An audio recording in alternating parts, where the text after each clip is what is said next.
Imagine sitting down to what appears to be an elegant dinner party, where crystal glasses catch the light from golden chandeliers and the finest china holds carefully prepared delicacies. The guests are dressed in their most formal attire, speaking in hushed, respectful tones. Everything seems perfect, almost magical. But what you don't see are the dozens of trained eyes watching every movement, the advanced technology hidden beneath antique tablecloths, and the elaborate systems designed to protect some of the world's most powerful people. Behind the glamour of royal dining lies a world of extraordinary security measures that most people never imagine. From ancient poison testing rituals that still happen today to cutting-edge surveillance systems disguised as decorative centerpieces, the protocols surrounding royal meals are more complex and fascinating than any spy movie could portray. This is the true story of how modern royalty dines under protection so sophisticated that even the salt and pepper shakers have been weaponized, where every guest is secretly screened before they enter, and where a simple dinner invitation could mean the difference between life and death. What happens when centuries-old traditions meet 21st-century security threats, and how far will those sworn to protect go to ensure that not a single bite reaches royal lips without their approval? The answers will surprise you, shock you, and perhaps make you never look at a formal dinner the same way again. Lady Margaret Whitmore thought she was simply attending another charity dinner at Kensington Palace when she received the elegant invitation in her mailbox. The cream-colored cardstock bore the official royal seal, and the calligraphy was so perfect it looked like art. She had attended several royal functions before as a prominent philanthropist, but this particular evening would open her eyes to a world she never knew existed. 3 weeks before the dinner, Margaret received what appeared to be a routine follow-up call from the palace's social secretary.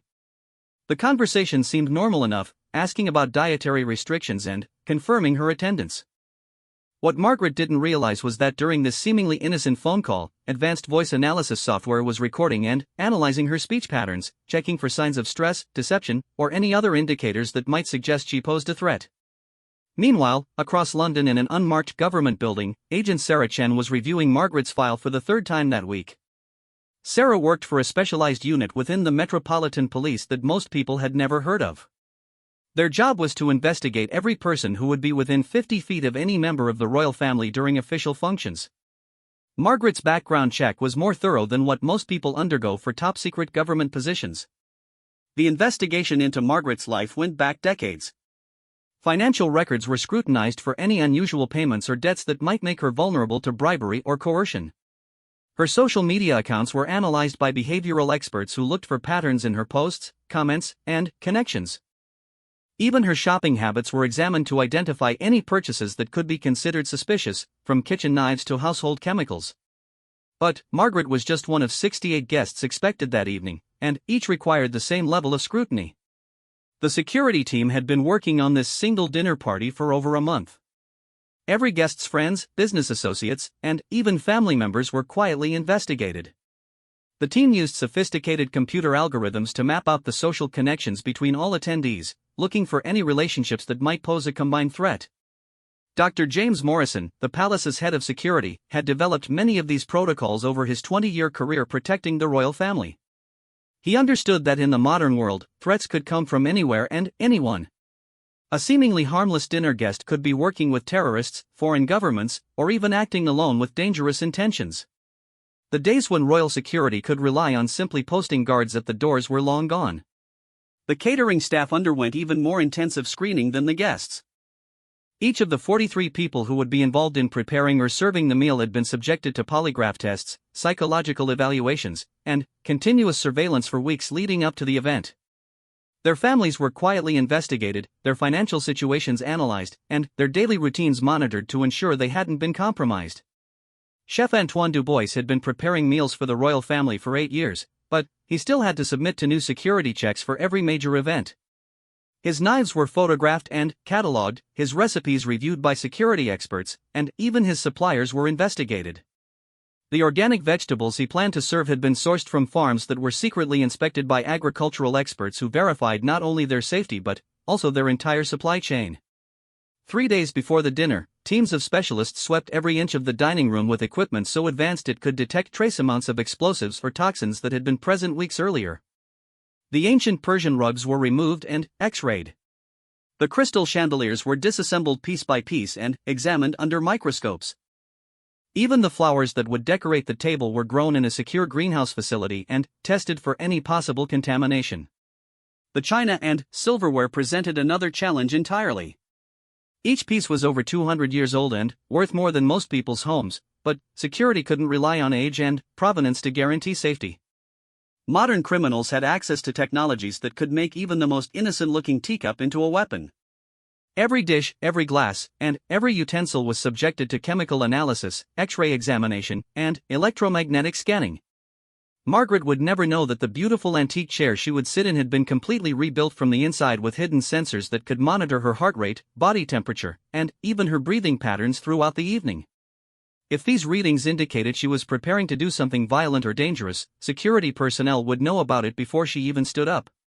The dining room itself had been transformed into what experts called a smart environment.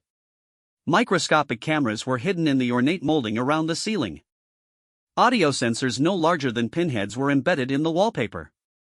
The table itself contained a network of pressure sensors that could detect if someone was concealing weapons or attempting to plant devices. But perhaps the most sophisticated security measure was something Margaret and the other guests would never suspect. Each of their invitations contained a nearly invisible tracking chip that would allow security to monitor their exact location from the moment they entered the palace grounds. The chips were so small and so cleverly integrated into the paper that even under close examination, they appeared to be nothing more than decorative elements in the invitation's design. The security team had also prepared for threats that might come from outside the dining room. Snipers were positioned on rooftops with a clear view of the palace grounds, their rifles equipped with bullets that could penetrate bulletproof glass if necessary. Electronic jamming equipment was installed throughout the building to prevent any remote-controlled devices from functioning. Even the palace's telephone and internet connections were rerouted through secure government networks to prevent cyber attacks during the dinner.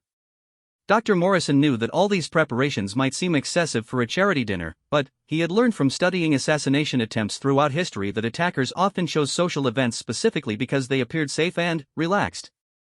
The combination of multiple potential targets, lots of people, and an atmosphere where everyone was expected to be friendly and trusting created the perfect opportunity for someone with malicious intent.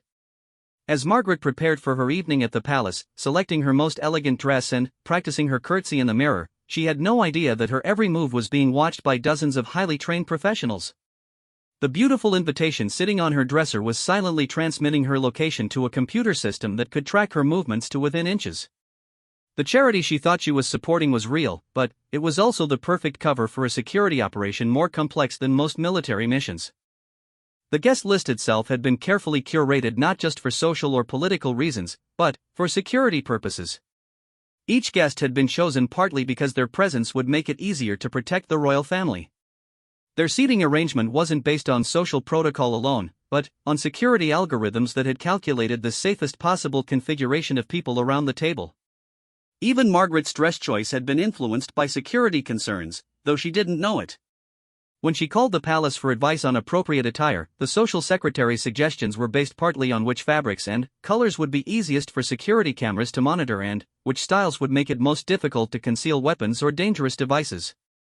As the sun set over London and Margaret prepared to leave for the palace, teams of security personnel were taking their positions for what would appear to be an elegant and peaceful dinner party, but was actually one of the most carefully orchestrated and heavily protected events in the world. Thomas Fletcher had inherited one of the most unusual jobs in the modern world, though his business card simply read Royal Food Safety Specialist. What it didn't mention was that Thomas was carrying on a tradition that stretched back over 1,000 years, serving as the official food taster for the British royal family. In an age of advanced chemical analysis and sophisticated detection equipment, the ancient practice of human food tasting remained one of the most reliable ways to protect the royal family from poison. Thomas arrived at the palace kitchen at 4 a.m, 6 hours before any of the dinner guests would begin their evening preparations. His daily routine began with a comprehensive medical examination by Dr. Patricia Williams, the palace's chief medical officer. His blood pressure, heart rate, and temperature were recorded, and blood samples were taken to establish his baseline health indicators for the day. If Thomas showed any sign of poisoning during his duties, these measurements would help doctors determine exactly what had affected him and how quickly they needed to act. The kitchen where Thomas worked was unlike any commercial cooking facility in the world. Every surface was made of materials that couldn't absorb or hide toxins. The ventilation system was capable of completely replacing all the air in the room every 30 seconds if necessary. Even the lighting was specially designed to make it easier to spot any discoloration or unusual appearance in food that might indicate tampering. But Thomas's job involved much more than simply tasting food. He had spent years studying the subtle signs that might indicate the presence of various poisons, from the slightly metallic taste that could suggest arsenic to the faint almond smell that might indicate cyanide. He had trained his senses to detect even trace amounts of substances that could be harmful to the royal family, and he practiced the skill daily using controlled samples provided by toxicology experts. The food preparation process itself followed protocols that would have been familiar to royal cooks from centuries past, though they were now enhanced with modern technology. Every ingredient was tested not just when it arrived at the palace, but, again, immediately before it was used in cooking. The testing equipment could detect over 3,000 different toxic substances, from common household poisons to exotic compounds that only government laboratories normally encountered. Chef Dubois watched as technicians used mass spectrometers to analyze samples of the organic vegetables he had selected for the evening's menu. Even though these vegetables had been grown in secure facilities and transported in sealed containers under armed guard, they were still subjected to the same rigorous testing as ingredients from unknown sources. The security team understood that even the most trusted suppliers could be compromised, and that a single contaminated carrot could potentially harm multiple members of the royal family. The water used in cooking came from a private well on the palace grounds, but it was still filtered through 3 separate purification systems and tested every few hours throughout the day. Even the ice cubes were made from specially purified water and stored in sealed containers that required 2 different people to open, ensuring that no single person could contaminate the water supply without detection. As Thomas began his tasting duties, he followed a precise schedule that had been developed by security experts and medical professionals. He would taste small portions of each dish at specific intervals during the cooking process, allowing enough time for any fast-acting poisons to affect him before the food was served to the royal family. For slower-acting toxins, some dishes were prepared hours in advance, with Thomas sampling them repeatedly to ensure their continued safety. The tasting process itself was both an art and a science. Thomas had learned to detect not just obvious signs of poisoning, but also subtle changes in taste, texture, or aroma that might indicate that food had been tampered with in ways that wouldn't immediately cause harm. Some assassins throughout history had used substances that would make their victims sick gradually over time, rather than causing immediate death, making their attacks harder to detect and trace. Dr. Williams monitored Thomas throughout his tasting duties using both traditional medical observation and advanced biomedical sensors. A small device attached to his wrist continuously monitored his heart rate, blood oxygen levels, and body temperature. Another sensor tracked his brain activity, looking for patterns that might indicate he was being affected by psychoactive substances. If any of these readings showed unusual changes, an alarm would immediately alert the medical team. But, even with all this technology, Thomas's human judgment remained irreplaceable. Machines could detect known toxins, but they couldn't identify new or unusual substances that hadn't been programmed into their databases. Thomas's trained palate could sometimes detect problems that the most sophisticated equipment missed, particularly when dealing with naturally occurring toxins or recently developed chemical weapons. The kitchen staff had been trained to support Thomas's work without interfering with the security protocols. They knew that every utensil he used had to be immediately secured and tested after each tasting. They understood that even casual conversation during the tasting process was discouraged, because Thomas needed to focus completely on detecting any subtle changes in his physical condition that might indicate exposure to dangerous substances. Lady Margaret, preparing for her evening at the palace, had no idea that every bite of food she would eat that night had already been consumed by another person specifically to ensure her safety. The elegant canapés that would be served during the reception, the carefully prepared soup course, even the petit fours that would accompany coffee at the end of the evening had all been tasted by Thomas and analyzed by teams of experts. The wine selection presented particular challenges for the security team. The palace's wine cellar contained bottles that were decades or even centuries old, and each bottle had to be authenticated not just for quality but for safety. Some wines were tested using tiny samples extracted with specialized needles that left no visible trace. Others were subjected to X-ray analysis to ensure that their contents hadn't been altered. The most valuable bottles were examined by experts who could detect even microscopic signs of tampering with the corks or labels. Thomas had developed relationships with wine experts around the world who could help authenticate particularly rare or valuable bottles. He had learned to recognize the subtle differences between genuine vintage wines and clever counterfeits that might contain harmful substances. His job required not just knowledge of toxicology, but also expertise in art, history, and the complex world of fine wine and spirits. The dinner's bread service required its own elaborate security protocol. The wheat used in the flour had been tested while still growing in the fields. The flour itself was analyzed for contamination during milling and again before baking.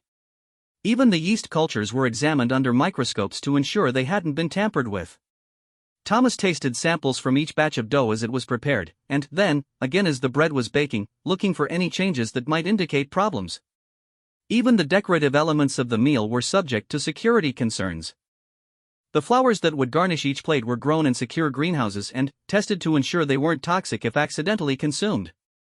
The herbs used for seasoning were analyzed not just for flavor but for any possible contamination or substitution with dangerous plants. Thomas had studied botany extensively to help him identify any unusual plant materials that might have been substituted for normal cooking ingredients.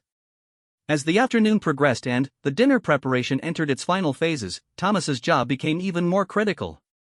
The stress and time pressure of preparing for a royal dinner could lead to mistakes, and Thomas served as the final safeguard against any errors that might have slipped through the elaborate security procedures. His calm professionalism under pressure had been tested many times over the years, and his ability to maintain focus even during hectic preparation periods had prevented several potential incidents. The relationship between Thomas and the royal family was built on absolute trust. They knew that he literally put his life at risk every time he performed his duties, and they respected the skill and dedication he brought to his work. In return, Thomas took pride in carrying on a tradition that connected him to centuries of loyal servants who had protected British royalty through some of the most dangerous periods in the nation's history. As evening approached and the first guests began arriving at the palace, Thomas completed his final round of testing. Every dish that would be served that night had been approved by his trained palate and confirmed safe by the most advanced detection equipment available. The ancient art of food tasting had once again proven its worth in the modern world, ensuring that a tradition of hospitality and safety could continue for another generation. Detective Inspector Rachel Park had spent 15 years working in cybersecurity before joining the Royal Protection Unit, but nothing had prepared her for the technological marvel hidden within the seemingly traditional dining room at Kensington Palace. As she conducted her final systems check 3 hours before the guests arrived, she marveled at how completely the advanced security technology had been disguised to maintain the room's historic appearance.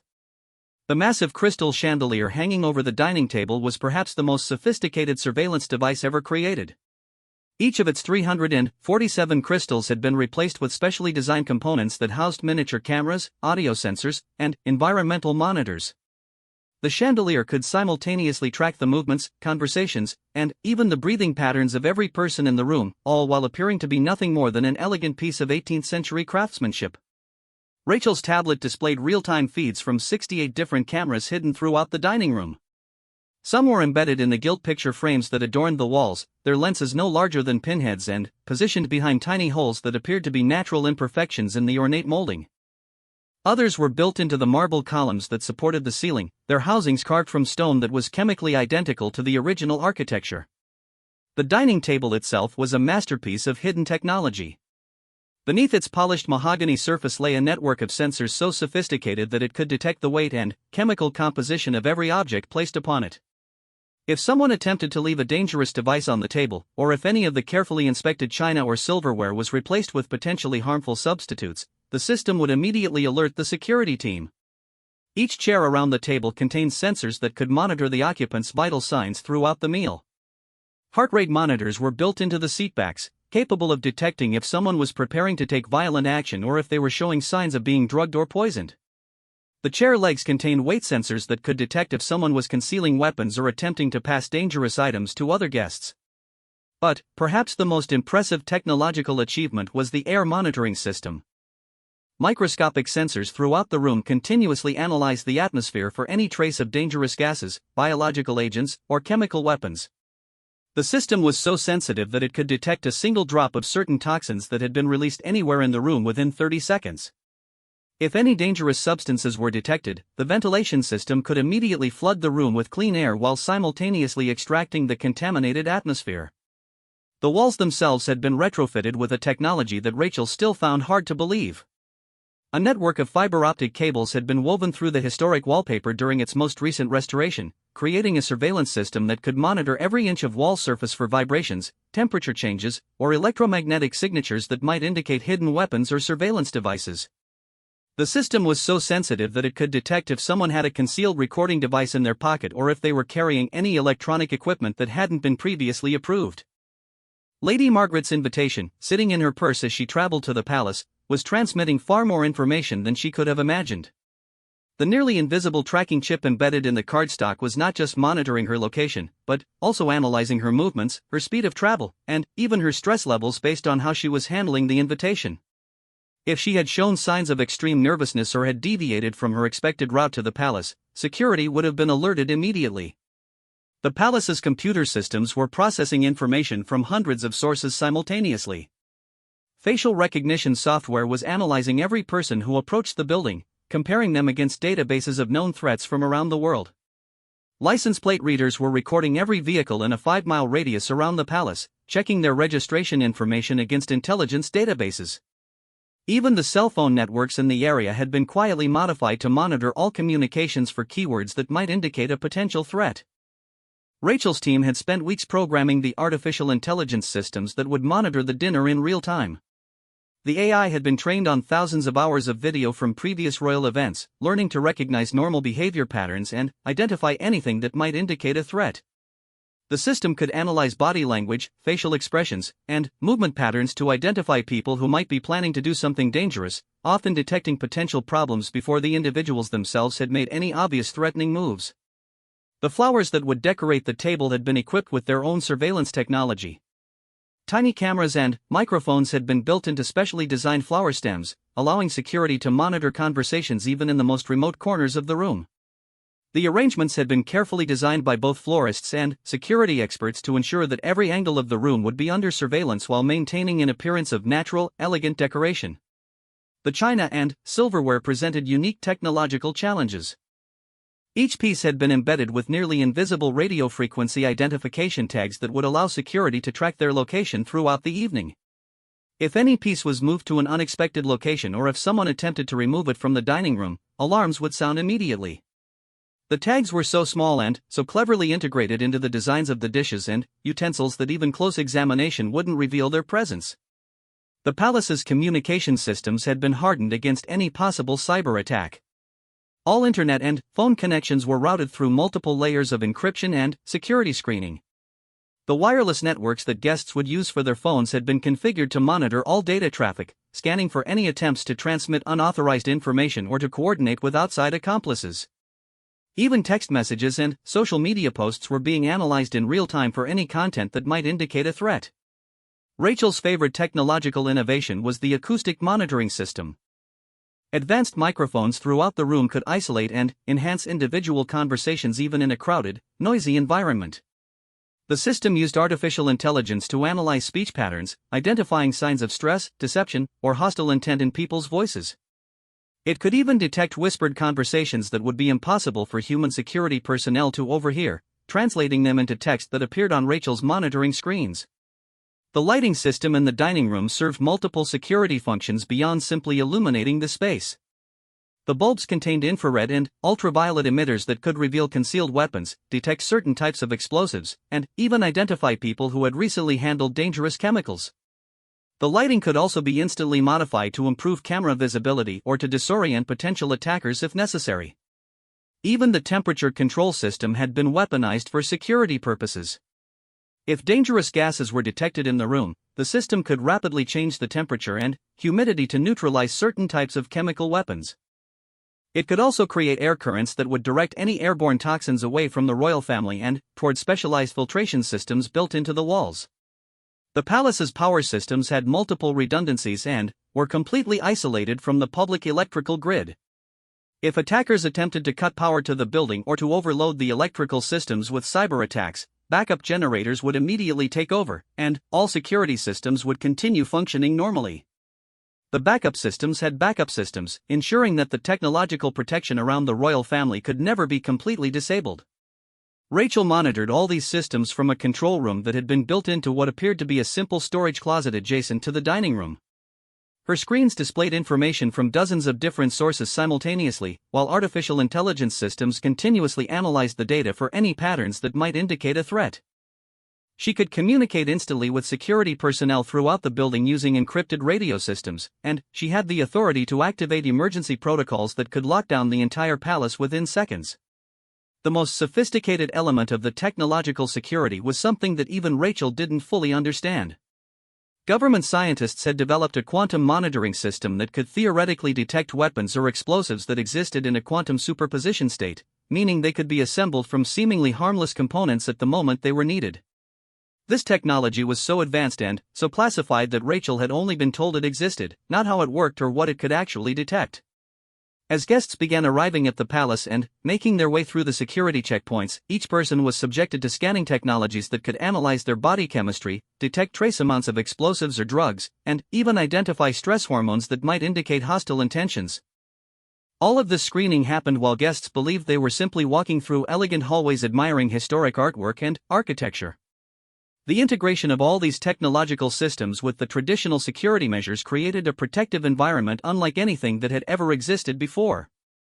Ancient traditions of royal protection had been enhanced with capabilities that would have seemed like magic to previous generations of security personnel. As Rachel watched her screens fill with data from the arriving guests, she knew that the royal family was protected by the most advanced security technology in human history, all hidden behind the timeless elegance of a formal dinner party. Commander David Sterling had protected members of the royal family through terrorist attacks, natural disasters, and diplomatic crises, but nothing had prepared him for what happened during the seemingly peaceful charity dinner on that cold November evening. It began with what appeared to be a simple medical emergency and escalated into one of the most complex security situations in modern royal history. The evening had proceeded flawlessly through the first 3 courses. Lady Margaret was enjoying her conversation with the Duke of Edinburgh about sustainable agriculture initiatives. The other guests were engaged in the sort of polite, charitable discussion that made these events so successful for fundraising. Chef Dubois's carefully prepared meals had been received with appropriate royal appreciation, and Thomas Fletcher's extensive food testing had detected no problems whatsoever. Then, Lord Harrison Pemberton, a 67-year-old philanthropist seated 4 chairs down from the Prince of Wales, suddenly clutched his chest and collapsed onto his dinner plate. Within 3 seconds, Dr. Williams was moving toward Lord Pemberton's position, having been alerted by the medical monitoring sensors built into his chair that his heart rate and blood pressure had spiked dangerously. Within 5 seconds, Commander Sterling had activated the emergency protocols that would transform the elegant dinner party into a medical treatment facility while simultaneously securing the area against any possible threats. The challenge facing the security team was immediate and complex. Lord Pemberton's collapse could have been a simple heart attack, but it could also have been the result of poisoning, a concealed weapon attack, or even a diversion designed to create chaos while other attackers made their move. The protocols required them to treat the situation as all possibilities simultaneously while providing immediate medical care to a man who might be dying. Rachel Park's technological monitoring systems immediately began analyzing everything that had happened in the moments before Lord Pemberton's collapse. The AI surveillance network reviewed footage from dozens of cameras, looking for any unusual movements, expressions, or actions from other guests. The air quality sensors increased their sensitivity to maximum levels, scanning for any trace of gases or airborne toxins that might have been released. The acoustic monitoring system began analyzing every conversation in the room for any words or phrases that might indicate coordination between potential attackers. Dr. Williams reached Lord Pemberton within 15 seconds of his collapse and immediately began emergency cardiac procedures. But, even as she worked to save his life, she was also collecting evidence. Every medical intervention was being recorded and analyzed to determine whether his condition was the result of natural causes or some form of attack. Blood samples were being rushed to the palace's emergency laboratory for immediate toxicology screening. The other dinner guests found themselves in a situation that tested both their social training and their ability to remain calm under pressure. They had been taught that royal protocol required them to remain seated and quiet during any unusual circumstances, but they were also witnessing what appeared to be a medical emergency at their own dinner table. Commander Sterling's team had to manage their natural human responses while simultaneously evaluating each of them as potential threats. Lady Margaret's reaction was being monitored with particular intensity by the security systems. The sensors in her chair detected that her heart rate had increased significantly when Lord Pemberton collapsed, which could indicate either normal concern for a fellow human being or knowledge that an attack was about to occur. The invitation tracking chip in her purse was monitoring her stress levels and body temperature for any signs that she might be preparing to take action herself. Within 2 minutes of Lord Pemberton's collapse, the security team had quietly evacuated the royal family from the dining room using procedures so smooth that most of the guests didn't immediately realize what was happening. The Prince of Wales had been speaking with the guest to his left when his personal protection officer whispered something in his ear. The prince nodded, excused himself politely, and walked calmly toward what appeared to be a restroom. In reality, he was being moved to a secure location 3 floors below the dining room where he could be completely protected while the security team determined what had happened. The remaining guests were now effectively hostages, though they didn't realize it yet. The dining room had been sealed using electromagnetic locks that could only be opened from the security control room. The air circulation system had been switched to positive pressure mode, preventing any dangerous gases from being introduced from outside. Every guest was being continuously monitored for vital signs, stress indicators, and any movements that might suggest they were preparing to take hostile action. Thomas Fletcher found himself at the center of the security response in a way he had never experienced before. His extensive food testing had detected no problems with any of the dishes, but Lord Pemberton's collapse raised the possibility that a toxin had been introduced after the food left the kitchen. Thomas was immediately taken to the medical facility for comprehensive testing to determine whether he had been exposed to any dangerous substances that might not have affected him yet due to differences in body weight, metabolism, or individual sensitivity. The laboratory analysis of Lord Pemberton's blood revealed something that changed the entire nature of the security response. He had indeed been poisoned, but not with any of the traditional toxins that the security team had been trained to detect. The poison was a synthetic compound that had never been seen before, designed specifically to mimic the symptoms of a heart attack while actually causing death through respiratory failure. This was not a random attack or a crime of opportunity. Someone had invested considerable time, money, and scientific expertise in developing a weapon specifically intended to be used at this dinner. Commander Sterling's team now faced the terrifying realization that they were dealing with attackers who had intimate knowledge of royal security procedures. The poison had been designed to evade their detection methods. The timing of the attack suggested that the perpetrators knew exactly when and how the meal would be served. Most frighteningly, the attack had succeeded in getting past all their elaborate screening and testing procedures, which meant that their security systems had been compromised at a fundamental level. The investigation that followed Lord Pemberton's poisoning revealed the sophistication of the attack that had been planned. The poison had not been introduced into his food at all, but had been applied to his dinner napkin using a substance that would only become toxic when it came into contact with the natural oils on human skin. The napkin had been contaminated during the laundry process 3 days earlier by someone who had access to the palace's industrial cleaning facilities. Even more disturbing was the discovery that Lord Pemberton had not been the intended target. Chemical analysis revealed that the poison had been applied to several napkins, apparently at random, suggesting that the attackers had simply wanted to kill any member of the dinner party without caring about their specific identity. The goal had been to create terror and chaos rather than to eliminate any particular person. The security team's response to this revelation was swift and comprehensive. Every staff member who had access to the palace's laundry facilities was immediately detained for questioning. The entire textile supply chain was investigated, from the companies that supplied the napkins to the trucks that delivered them to the palace. Security procedures that had been in place for decades were completely overhauled as the team realized that their focus on food safety had left them vulnerable to attacks through other vectors. Lady Margaret and the other surviving dinner guests found themselves at the center of an investigation that lasted for weeks. Their backgrounds were re-examined with even greater intensity than before, looking for any possible connections to the attackers. Their communications were monitored, their financial records scrutinized, and their daily activities tracked to ensure they weren't part of a larger conspiracy. Most disturbing of all, several of the guests were quietly informed that they might be targets for future attacks, since the poisoning had demonstrated that someone was willing to kill innocent people simply to send a message. The technological systems that Rachel Park had been so proud of had failed to prevent the attack, but they proved invaluable in investigating it afterward. The continuous monitoring of every guest's vital signs had provided medical teams with detailed information about how the poison affected human physiology, helping doctors develop treatments that saved the lives of 2 other guests who had also been exposed to smaller amounts of the toxin. The acoustic monitoring system had recorded conversations that helped investigators identify the timeline of the attack and eliminate several potential suspects. The aftermath of Lord Pemberton's death led to the most significant changes in royal security procedures in modern history. New protocols were developed for every aspect of royal dining, from the sourcing of linens to the training of staff members.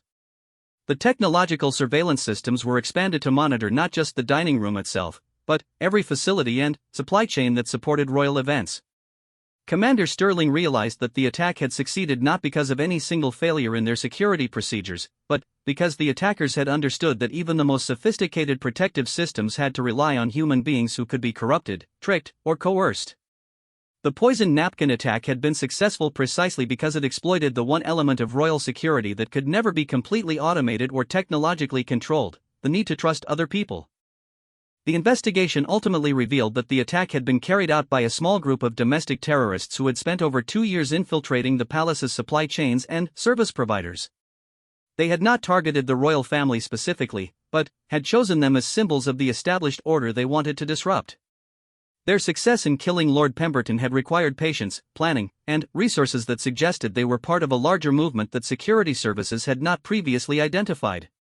As Lady Margaret returned to her normal life in the weeks following the dinner, she carried with her the knowledge that she had witnessed something that would change royal security forever. The elegant dinner party that had seemed so safe and traditional had become the site of a murder that revealed vulnerabilities no one had previously imagined. The ancient traditions of royal protection would have to evolve once again to meet threats that were becoming more sophisticated and more unpredictable with each passing year. 6 months after Lord Pemberton's death, Lady Margaret received another invitation to dine at Kensington Palace. This time, however, the elegant cardstock came with a second envelope containing a detailed security briefing that would have seemed like science fiction just a year earlier. The royal family had decided that the traditional secrecy surrounding their protection measures was no longer sustainable in an age when attackers could develop sophisticated countermeasures against unknown security systems. The transformation of royal dining security had been so comprehensive that even the invitation process bore little resemblance to previous procedures.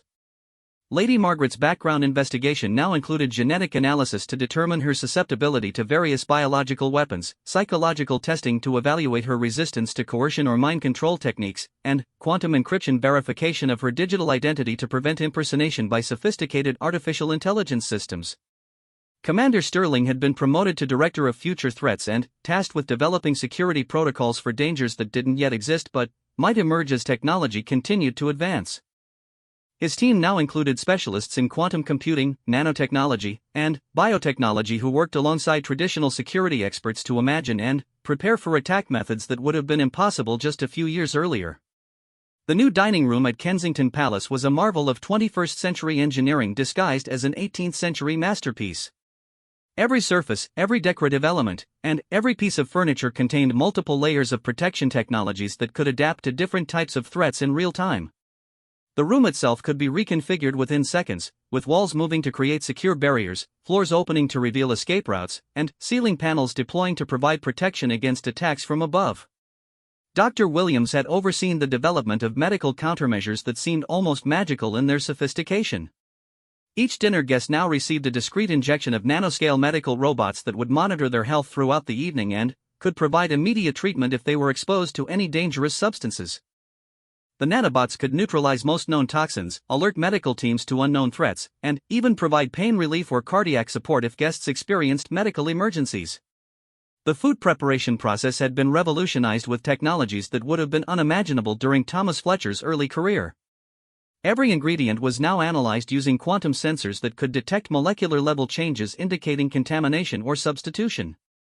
The cooking process itself took place in sealed environments where every atom could be tracked and verified.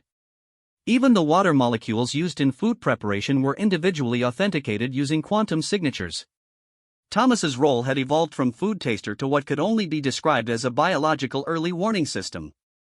His daily medical monitoring now included brain scans that could detect the effects of psychoactive substances, genetic analysis to identify his current resistance to various toxins, and continuous monitoring by AI systems that could predict his health status hours or even days in advance. His training had expanded to include detection of threats that existed only at the molecular level and required equipment to identify. The technological surveillance systems that Rachel Park now managed were powered by artificial intelligence that could analyze thousands of different data streams simultaneously while learning from each event to improve its threat detection capabilities. The AI could predict potential threats by analyzing patterns in global communications, financial transactions, travel records, and even weather data that might indicate someone was planning an attack. It could identify conspiracy networks by analyzing subtle correlations in seemingly unrelated activities across multiple countries. But, perhaps the most significant change was the development of what security experts called predictive protection. Using quantum computing and advanced AI modeling, the security team could now simulate millions of different attack scenarios and develop countermeasures before the attacks were even attempted. The system could analyze the psychology, resources, and capabilities of potential threats and predict what methods they were most likely to use, allowing security personnel to prepare specific defenses.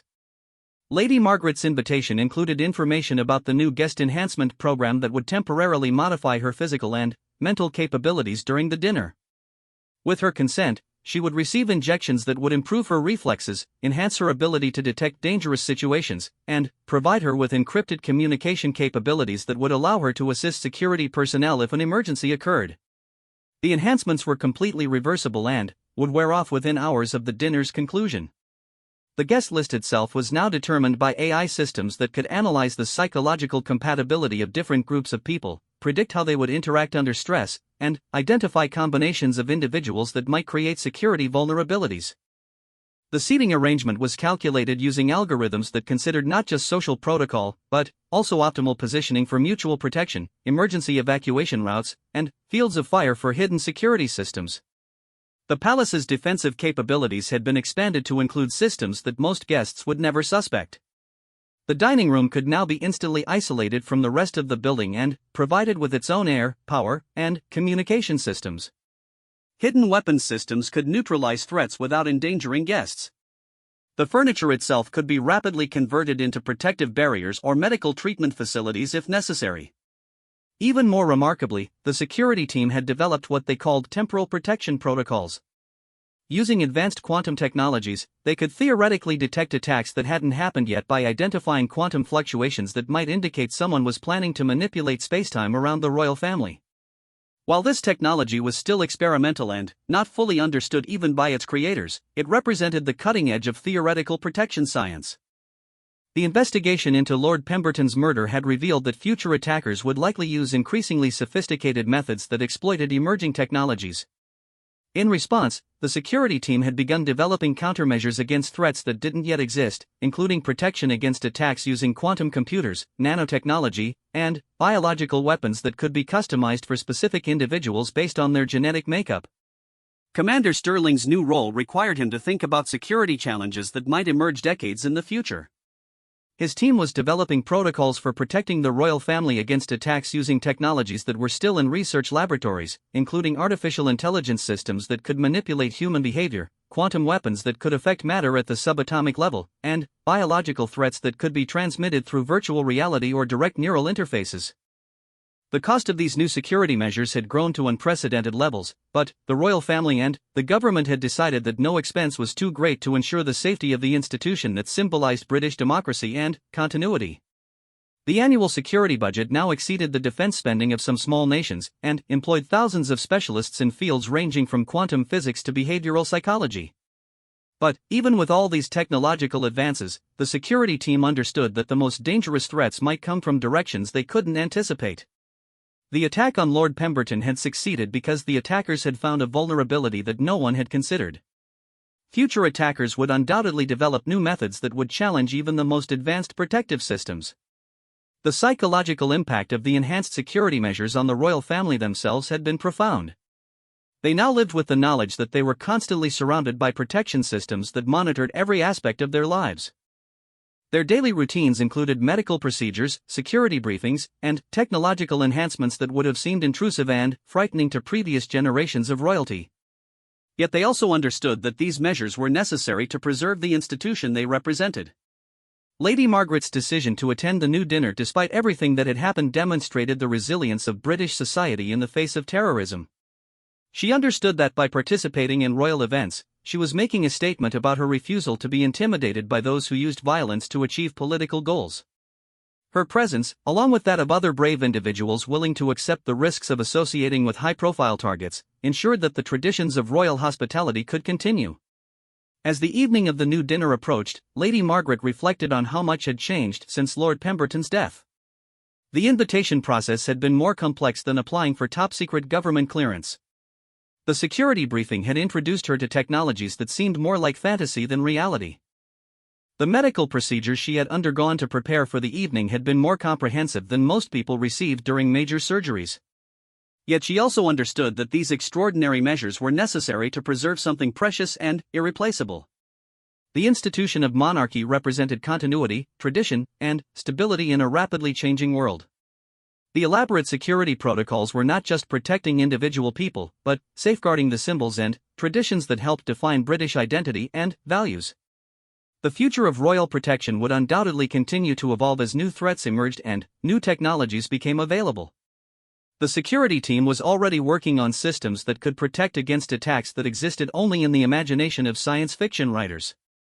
They were preparing for a future where the line between reality and virtual reality might become blurred, where artificial intelligence might develop capabilities that exceeded human understanding, and where the very nature of identity and consciousness might be subject to manipulation and attack.